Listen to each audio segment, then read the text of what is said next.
What a wonderful world.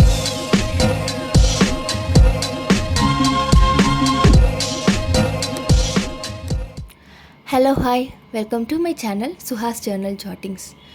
இந்த வீடியோவில் நான் கம்ப்ளீட்டாக கவர் பண்ணியிருக்கிறது என்னன்னு பார்த்தீங்கன்னா, வீக் இன் மை லைஃப். என்னோடய வீக் எப்படி போச்சுன்றதை சின்ன சின்ன கிளிம்ஸாக நான் கவர் பண்ணியிருக்கேன். இப்போ நான் எங்கே போயிட்டுருக்கேன்னு பார்த்தீங்கன்னா, வேளச்சேரியில் இருக்க ஈஸி பைக் தான். நோ ஸ்ட்ரிப்ஸ் வாங்குறதுக்காக தான் நான் அங்கே போயிருந்தேன். ஆனால் ஷாப் உள்ளே போனோன்னே பார்த்தா கம்ப்ளீட்டாக க்ளம்ஸியாக இருந்துச்சு. என்னன்னு தெரியல, மேபி கிளியரன்ஸ் சேல் போயிட்டுருக்கா என்னன்னு தெரியல.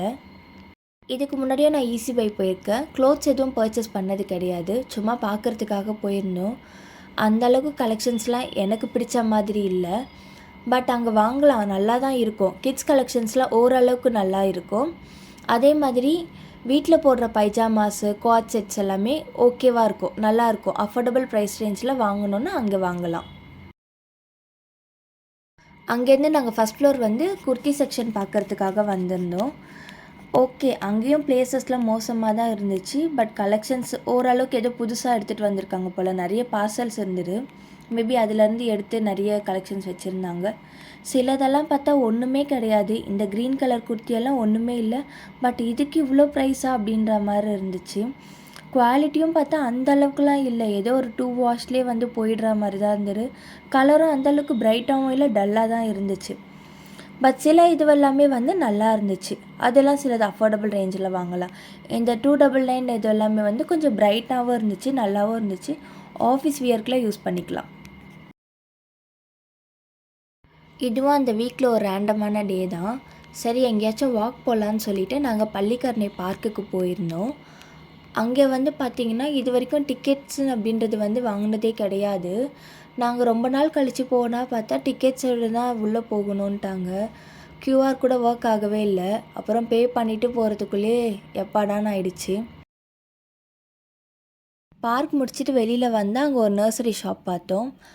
ஓகே, நிறையவே பிளான்ஸ் இருந்தது. சரி போய் பார்க்கலாம் அப்படின்னு சொல்லி தான் போயிருந்தோம். நிறைய செடிங்கள் இருந்தது. பள்ளிக்கரணை பார்க்குக்கு யாராவது போனீங்கன்னா அந்த சைடில் அங்கே செடிங்கள்லாம் நிறைய ஷாப்ஸ் இருக்கும். அங்கே ஒரு விசிட் பண்ணுங்கள், ரொம்ப அழகாக இருக்கும். ப்ரைஸுமே ஓகேவாக தான், நல்லா தான் இருந்துச்சு. ஒரு 150 120 ரேஞ்சிலலாம் இன்டோர் பிளான்ஸ் ரொம்ப நல்லாவே இருந்தது. அதில் நாங்கள் வந்து ஒரு 3 பிளான்ஸ் வாங்கினோம். 2 ஜேடு, 1 வந்து ஸ்பைடர் பிளான்ட் வாங்கியிருந்தோம்.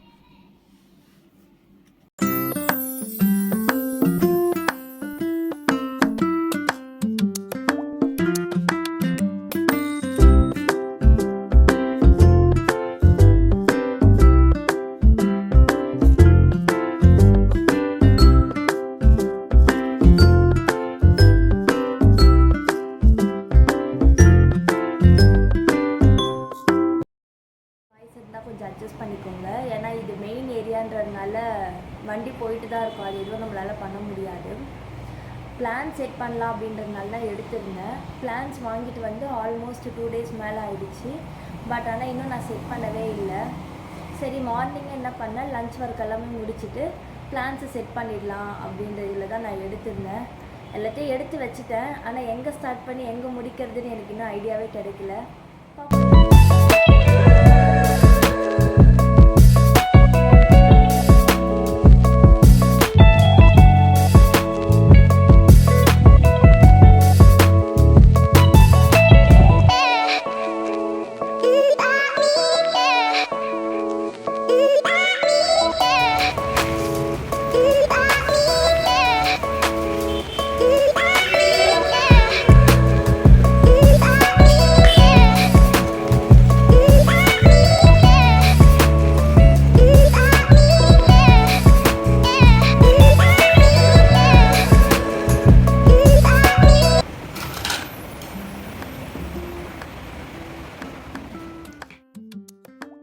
நான் ஆல்ரெடி பர்ச்சேஸ் பண்ணுற நர்சரி ஷாப்பில் வந்து தான் இந்த பவுடர் வாங்கியிருந்தேன்.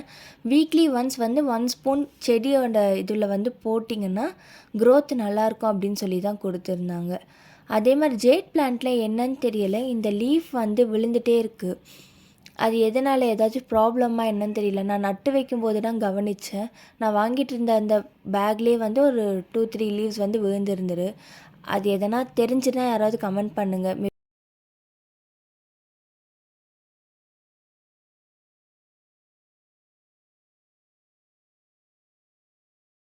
நாங்கள் ஸ்ட்ரீட் சைட் ஷாப் போயிருந்தோம். அங்கே வந்து பார்த்திங்கன்னா பேக்காலஜி அப்படின்னு சொல்லிட்டு ஒரு குட்டி ஷாப் ஒன்று பார்த்துருந்தோம். ப்ரௌனி ஷாப் தான். சரி அங்கே ஏதாவது ட்ரை பண்ணி பார்க்கலாமே அப்படின்னு சொல்லிட்டு தான் நாங்கள் வந்து ட்ரிபிள் சாக்லேட் ப்ரௌனி வாங்கியிருந்தோம் வித் ஐஸ்கிரீம். நாங்கள் வந்து அங்கே ஷாப்பில் பார்க்கும்போது டேஸ்ட் வைஸு எல்லாமே சூப்பராக இருந்துச்சு. பட் ஆனால் அந்த ப்ரைஸ் ரேஞ்சுக்கு உள்ளே இருக்க குவான்டிட்டி ரொம்ப கம்மியோ அப்படின்ற மாதிரி எனக்கு ஃபீல் ஆச்சு.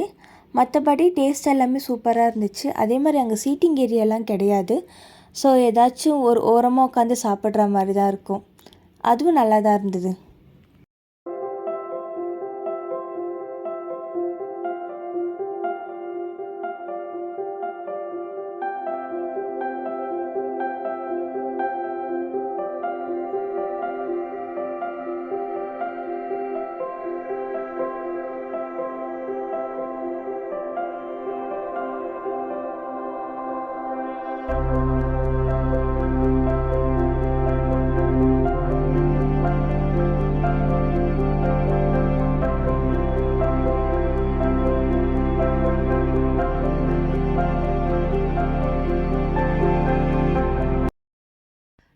பிளான்ஸ்க்கு வாட்டர்லாம் ஸ்ப்ரே பண்ணியாச்சு.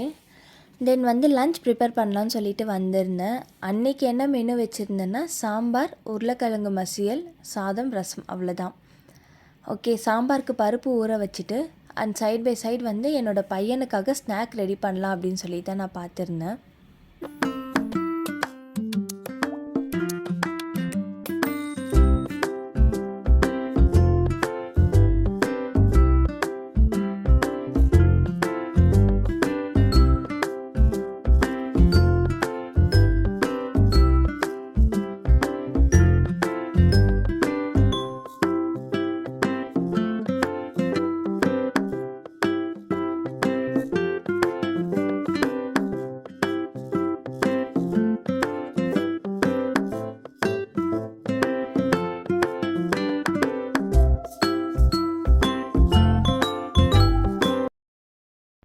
ஓகே, சாம்பாருக்கு வந்து பருப்பு ஊற போட்டாச்சு. அதே மாதிரி உருளைக்கிழங்கு மசியலுக்கு உருளைக்கிழங்கு வேக போடுறதுக்கு ரெடி பண்ணியாச்சு. நான் கிச்சனில் ஃபாலோ பண்ணுறது எப்போவுமே பார்த்திங்கன்னா ஒன் டச் ரூல் தான். ஒரு வாட்டி அந்த பொருளை எடுத்தோன்னா அதை யூஸ் பண்ணிவிட்டு திரும்ப அந்த பொருள் வந்து எடுத்த இடத்துக்கே திரும்ப போயிடணும். கிச்சன்னு கிடையாது, மற்ற எல்லா இடத்துலையுமே வந்து நான் அதை யூஸ் பண்ணுறது வழக்கம்தான்.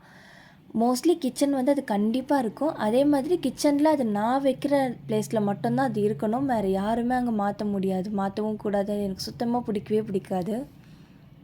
ஆனால் அதை யூஸ் பண்ணிவிட்டு திரும்ப போயிடணும். எனக்கு அகெயின் அந்த பொருள் தேவைப்பட்டால் கூட நான் மறுபடியும் அங்கேருந்து எடுப்பேனே தவிர அது இங்கேயே இருக்கட்டும், எனக்கு தேவைப்படும் போது நான் யூஸ் பண்ணிக்கிறேன் அப்படின்னு வைக்கவே மாட்டேன்.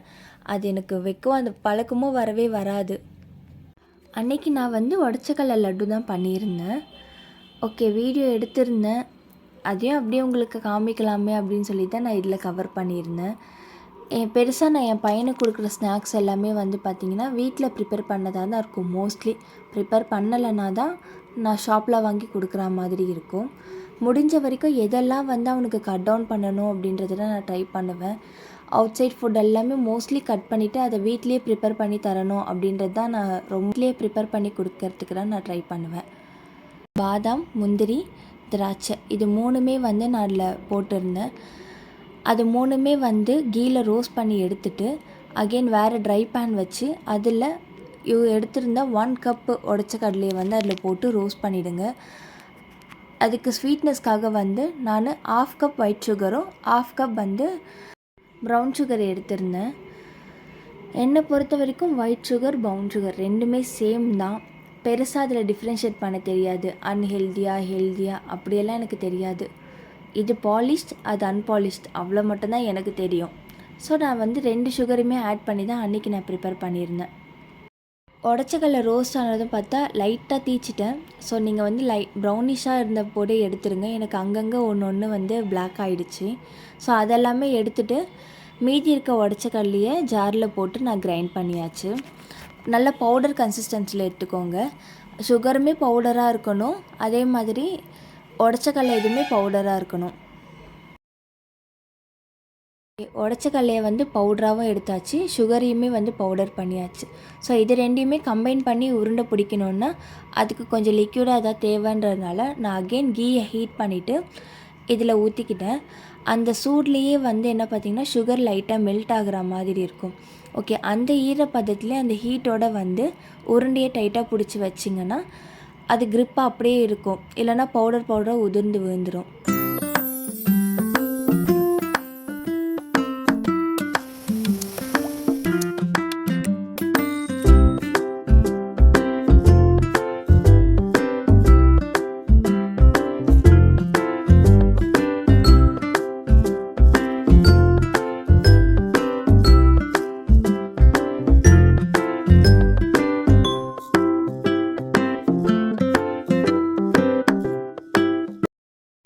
இதை வந்து ஒரு ஏர்டைட் கண்டெய்னரில் வந்து போட்டு ஸ்டாக் பண்ணி வச்சிட்டிங்கன்னா ஸ்கூலில் ஸ்நாக்ஸ் கொடுக்கறதுக்குமே யூஸாக இருக்கும். அதே மாதிரி வீட்டுக்கு வந்துட்டாலுமே ஸ்நாக் எடுத்து சாப்பிட்லாம். நமக்கும் ஸ்வீட் கிரேவிங்ஸ் இருக்கும்போது இதிலேருந்து ஒன்று சாப்பிட்டாலே நல்ல ஃபில்லிங்காக தான் இருக்கும். இந்த ஆல்ரெடி ஏர்டைட் கண்டெய்னர் தான் இருந்தாலுமே நான் அதில் டிஷ்யூ போட்டு ஒன்று ஹோல்ட் பண்ணி வைக்கிறேன், சின்ன சின்ன எறும்பு கூட அதில் போயிடக்கூடாது அப்படின்றதுக்காக. பரவாயில்ல, இதெல்லாம் சாப்பிடும்போது குழந்தைங்க ஏதோ நமக்கு கொஞ்சம் திருப்தியாவது இருக்கும், ஹெல்த்தியாக தான் சாப்பிட்றாங்க அப்படின்னு சொல்லிட்டு. சைட் பை சைடு வந்து நான் இந்த தொக்கும் ரெடி பண்ணியாச்சு. அண்ட் உருளைக்கிழங்கையும் வேக வச்சு எடுத்து வச்சுட்டேன், உருளைக்கிழங்கு மசியல் ப்ரிப்பேர் பண்ணுறதுக்காக. அண்ட் தென் வந்து நான் வந்து சாம்பார் தான் ரெடி பண்ணியிருந்தேன். எனக்கு பெருசாக குக்கிங்லாம் தெரியாது. ஆஃப்டர் மேரேஜ் தான் நான் வந்து குக்கிங் கற்றுக்கிட்டேன்னு சொல்லலாம். இன்கேஸ் பார்த்தா நான் அடுப்பு பற்ற வைக்கிறதும் நான் ஆஃப்டர் மேரேஜ் தான் கற்றுக்கிட்டேன்னே சொல்லலாம். பெருசாக எனக்கு குக்கிங்லாம் தெரியவும் தெரியாது. எனக்கு தெரிஞ்ச 1-2 குக்கிங் சம்டைம்ஸ் ஹிட் அடிக்கும், சில டைம் ஃப்ளாப் ஆகிடும்.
எனக்கு பெருசாக நிறைய வித்தியாசமான சாம்பார்லாம் வைக்க தெரியாது. எனக்கு தெரிஞ்சது ஒரே சாம்பார் தான்.